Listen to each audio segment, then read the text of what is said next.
Well, she said, David, have you experienced the love of God? And I remember saying to myself, this is what I was created for. So it was like having the mind of an atheist gay activist, but the heart of a born-again Christian.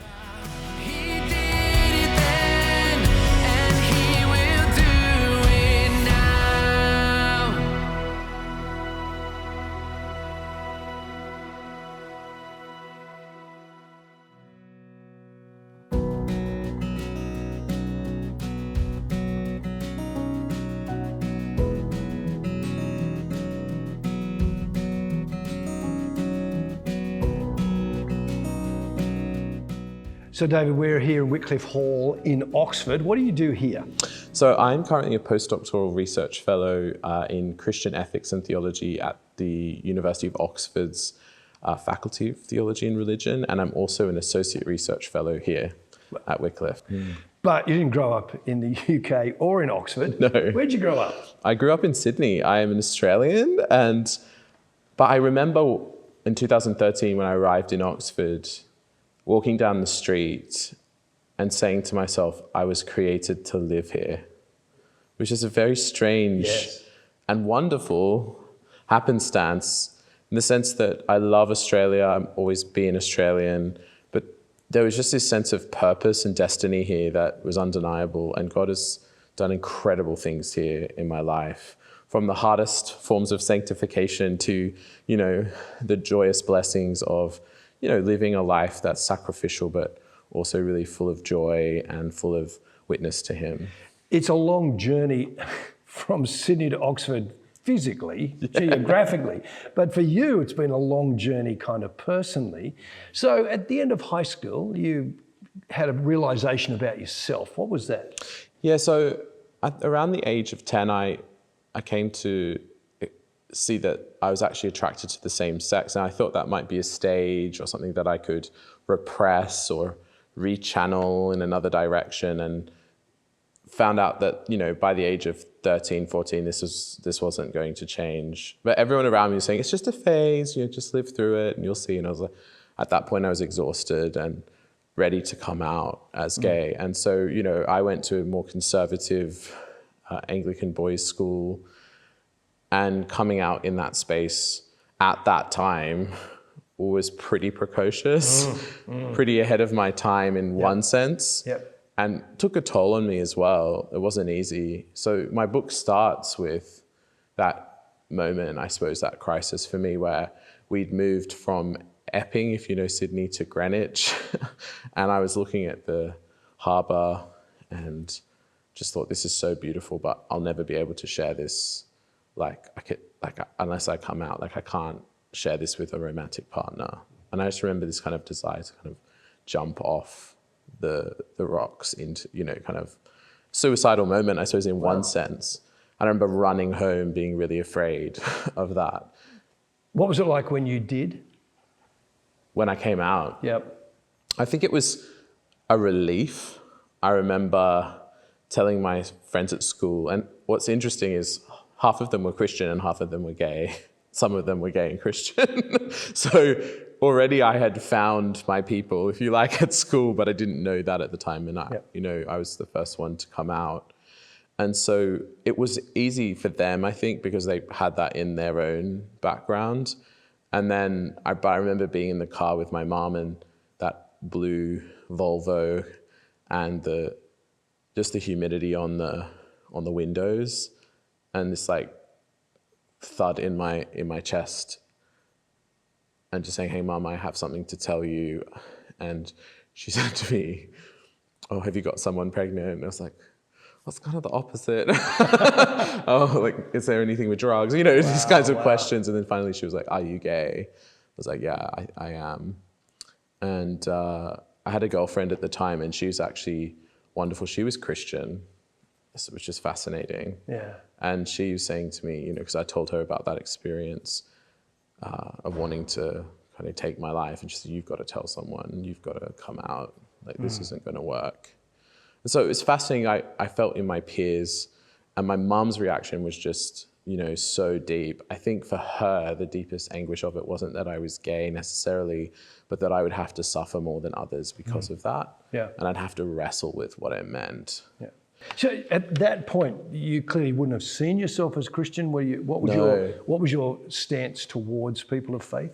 Oh, I thought Christians were deluded. I thought that Christianity was something that was eventually going to pass away, but we were just in the twilight zone waiting for it to finally die, this irrational thing, I don't know if it would be as extreme as like the new atheists, but, we thought maybe there's some positive bits and pieces, but certainly the ultimate schema was ridiculous. We used to laugh at my aunt who had very deep faith, saying, she's such high intelligence, how can she believe in something so stupid? So there was very much a kind of ridiculing of Christian faith in some way, but also my mum was a kind of nominal Catholic. So there's a bit of that leftover humanism in our background. So it's hard. I was an atheist in one sense, but also an agnostic in another, which I think is where most people find themselves. Yeah. Well, you went to university. What were you studying and what were you wanting to do? Yeah, so to me, university was a place where I'd really be able to become free and liberated. And so when I got there, I think I was confronted slowly with the humanity of the place and some of the, loopholes in that way of thinking. And I remember trusting everything my professor said and just gobbling it up and saying, this is the truth, I need to be free. So that was a very strong and desperate, I think, desire in me about university. But I got very involved in political activism and student union and, the Labour Left Party and all of this.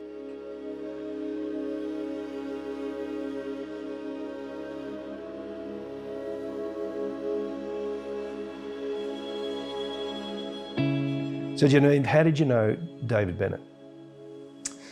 So I had met David when I was doing my undergraduate at the University of Technology. He was a student at the same time. And we were in the same circles. We were both active in the UTS political circles. So, you kind of have your student union and everything like that. So, we kind of knew each other from the student union and whatnot. You're in a pub and there's a gathering and David turns up? Yeah, so I can't remember exactly why, what was happening there, but I used to, when I was a student, I was not some shining example of Christianity. I was on the loose, I was wanting to experience everything, and also I was learning a lot more about my faith. Anyway, so I was at a pub having drinks with friends and enjoying myself, and David was there. He happened to be there too. A pub having drinks with friends is not the sort of location that you normally equate with a deeper conversation. How did the conversation turn to talking about faith and belief? So it was quite natural how we ended up talking about faith, and it's fun. It's funny. I think it's a lovely thing that it was at a pub because, God is no respecter of persons or places, and he shows up everywhere. He shows up everywhere, and there's nothing wrong with a pub. People enjoy having drinks with friends at pubs. It's fine. And anyway, David was asking me about the film that I was making for uni. It had gotten attention at a large film festival, and it was up for a major award. And so he was curious about that. And he was at the time writing for the student paper, and he wanted to do an interview with me, and he was asking me if I would be interviewed for his article. And I was, of course, happy to be interviewed. And the conversation ended up getting onto Christianity because he said, where did the idea for the film come from? He asked me where the idea for the film came from, and I didn't want to give an answer that I felt wasn't true, because I actually felt, God really gave me the idea for the film. It was a social justice film, and so I said, do you want do you want the true answer or, the easy answer, just the answer that is more comfortable? And he was really kind of fascinated, I guess, by that response. And he goes, oh, well, the true answer. I was like, well, I feel that, God actually gave me the idea for the film. And he said, which one? And I said, Jesus. And he was really disappointed. He was really disappointed that the answer was Jesus. And I said, yeah, I believe in Jesus and God, the God of, Jesus. And he said, oh, I was hoping you wouldn't say that. I have issues with Christianity. He was telling me about the issues that he had, and, they were all really fair enough. These are questions that people must grapple with if they are to, think intelligently about what they're going to believe. And, but, you can cut through a lot of things when you actually just have an encounter with God. And he actually visits you personally, and you feel his love. And so I was just kind of compelled to kind of respond to him and say, well, have you ever felt the love of God? Have you ever experienced the love of God? And he said, no. And I said, well, I could pray that you would experience that. Would you like me to pray? And he actually said, yes. And so I went, okay. And I didn't think too much about it. I just made sure that, it was private enough that we didn't feel strange or awkward. And I just put my hand on him. I think it was his shoulder. And I just said, I just prayed that David would know how much God loved him and that he would feel,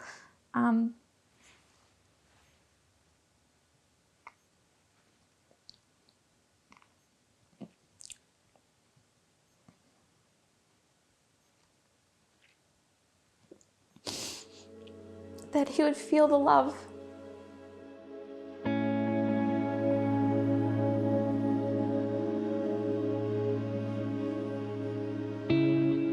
I met this wonderful character who just resonated with me so deeply, Genevieve Claysmith. And, she had the Audrey Hepburn-esque short haircut and beautiful brooches, and she fit the university stereotype of, what I valued at the time. And yet she'd gotten her film into the largest short film competition in the world. I just thought, how do you do that at the age of 19? So it really impressed that part of me. And her films were about people who had been misunderstood by society. And they were very simple stories that spoke of oppression and bringing liberation to that. And that really spoke to me. It was, I think, a part of the DNA of her faith that was very biblical. But, I didn't know any of that. To me, it was all still this oppressive law. So I said to her, how did you make this film? How did you get into the largest short film competition? And what I remember is she said to me something like, well, it was God. He told me not to put it into the Sundance and to put it into Tropfest. And I thought, God speaks to you, and that the same reaction that I had with my uncle flared in that moment. And she could kind of see it, but she said, well, what do you think about Jesus? I said, well, good candidate for God, but still human invented religion that he's God. And she goes, oh, okay. And I just remember this moment. It was like she went into this contemplative mode, like of faith. Like she shifted out of that into kind of where she almost identified with me in what I was questioning. Rather than coming from her head over me and telling me what's right, she like moved in with her body, with herself. And you could tell that she'd suffered in her life. And it was this beautiful synergy of like resonance was quite profound. And the Holy Spirit, I think, was really moving through that. And that's such a beautiful picture, I think, of who Jesus is, that he is the one who became flesh and he meets us in the questions. He doesn't always answer them. And she didn't really answer the question she just had, in this moment of kind of prayerfulness that was quite charismatic. She asked if she could pray for you. What was your thought? Yeah. And she said, David, have you experienced the love of God? And that question went right past every defense of my reason and my mind and all of this pain and right to the heart, you know. And Thomas Cranmer here at Oxford, his view can be summarized this way: what the heart wants, what the heart desires, the will wants, and the mind justifies. That's it. And so this kind of sense of going right to the heart, and Blaise Pascal says the heart has reasons of which reason knows nothing. And that question touched that place. And so she said, I don't usually do this, but would you mind if I pray for you? But out of that question, and I just found myself open to that. I said, well, I'm in a good agnostic. I don't think anything's going to happen, but good luck, you know? So you weren't launching into this moment with a big positive mindset. Definitely not. No, I was like, she's probably a bit crazy, but we like her. So she prays. What happens? Yeah, so as she's praying for me, and I mean, she was using Bible verses, and there was definitely the blood of Jesus, and I think I inherited her prayer style. But as she was praying for me, I just felt like I went into this eternal cocoon of time. The biblical word is like kairos, time. Yeah. And I felt this strange hovering over my head, like a wind, but it was more substantive than wind. It was very strange. And then it was like this tingling sensation on like the very top of my head. And then someone taking like a vial of oil and pouring it over my head, and then it kind of dripping, and then fire going through my body as she was praying for me. And I'd never experienced anything like that. I mean, I had been a Wiccan witch, a Buddhist, a French existentialist. I'd done a lot of my own experimentation spiritually, and it's nothing like this. It was just so real. And I remember saying to myself, this is what I was created for. And then I heard this voice say to me, do you want me? And it's interesting because in the Gospels, the first question that Jesus asks in John is, what do you want? And there was this deep sense, like from back in that club, of needing an equal, needing a partner to my soul, a lover who could understand me. And I realized that this was God in that moment. And so it was really hard because I heard the question again and again, 3 times. And at the final kind of, do you want me? There was a reluctance in me. Like, well, who are you? I don't know you. And I just found myself saying, well, yes, if you're real, I'm open. And then I saw this veil over my heart, like in 2 Corinthians 3, and this pinprick of light just going right into the innermost part of my being, like one of those old conversion paintings in London you see in like the various art galleries. And I felt this breath kind of moving through me for the first time. And I said to her, I'm breathing without breathing, what's happening? And she said, you're being born again. And I didn't know, I thought that was something right-wing. So I'm not interested in that. And she's like, I'm just gonna keep praying for you. So then I heard this voice say, will you accept my son Jesus as your Lord and Savior? I find it fascinating that it was God who evangelized me. I almost felt like the church couldn't, because the church just had failed to understand its own gospel. But that's my own reflection now. But it was fascinating that God asked me that question directly.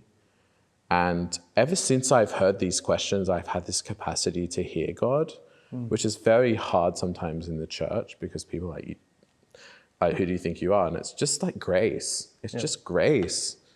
And it was just grace. And, you know, grace is irresistible. It's so hard, you can't really deny it. And yet you have a free will. It's this, and I entered into that paradox in that moment. And it felt like a war of loves, you know, of this desire, two desires, two voices, one saying, get away from this crazy fundamentalist, and very like enslaving voice. This other very gentle voice of like, we've got time, I'm here when you want. I'm not going to force you into anything. And I thought, well, that sounds good to me. I'm going to go with a yes to my own amazement and then reaction. So it was like having the mind of an atheist gay activist, but the heart of a born-again Christian.